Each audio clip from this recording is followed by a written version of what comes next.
Here's a generic guide from a 14-year-old who has experienced this about how to stop comparing yourself to others. I'm going to make this quick, but make sure to hit that like and subscribe button. It really makes my day. I'm giving you guys valuable info, and you guys can help me out too. And yeah, let's get to the video. Comparing yourself to others is a normal thing. It's a very human thing, but it can easily be done wrong. Sometimes comparing yourself to others can be good, but sometimes comparing yourself to others can be pretty bad. Now, the positive way is to actually seek out info from the person that's better than you. For example, if somebody could bench 225 and you can only bench 135, you can ask them, how do you bench 225?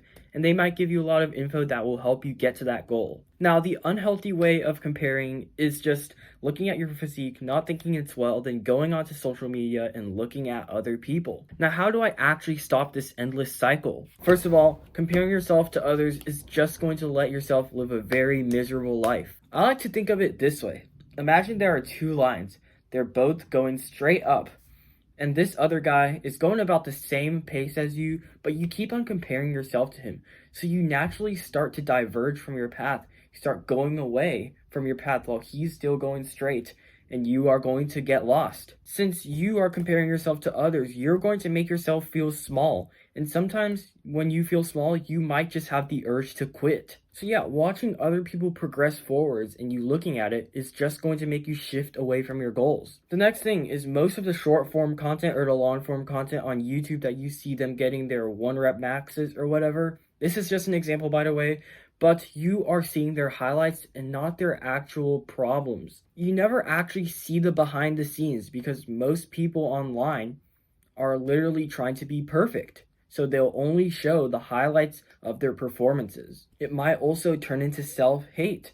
Most motivational content is like, you're doing bad, you're doing horrible, and I personally don't like those kind of content. If you use hate as your fuel, you are never going to get far.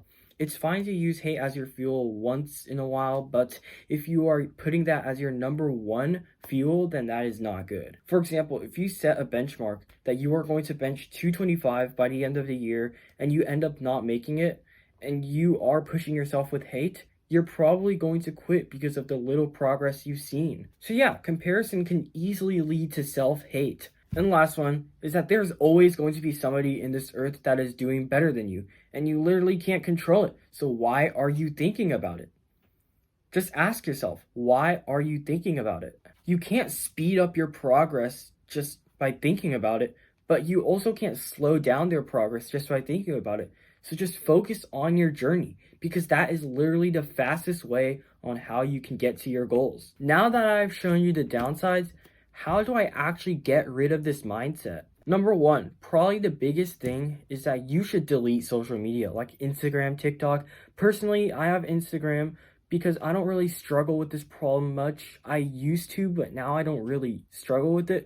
But the number one thing to do is to maybe delete Instagram or TikTok, because there's a bunch of models and influencers on there that are pretty jacked and have pretty good genetics. So yeah, try to minimize content like that that'll trigger the mindset of comparing yourself to others. I guarantee you that 99% of the time, the sources that come from comparing yourself to others is from Instagram and TikTok. So yeah, just focus on your own journey, because that's the most important thing. You can't go into somebody's journey. It's your own journey. The best thing to do is to compare with yourself every single day and be 1% better, because all of those 1% add up every single day, and one day there will be a tipping point. Start working hard, brother, and I'll see you next video.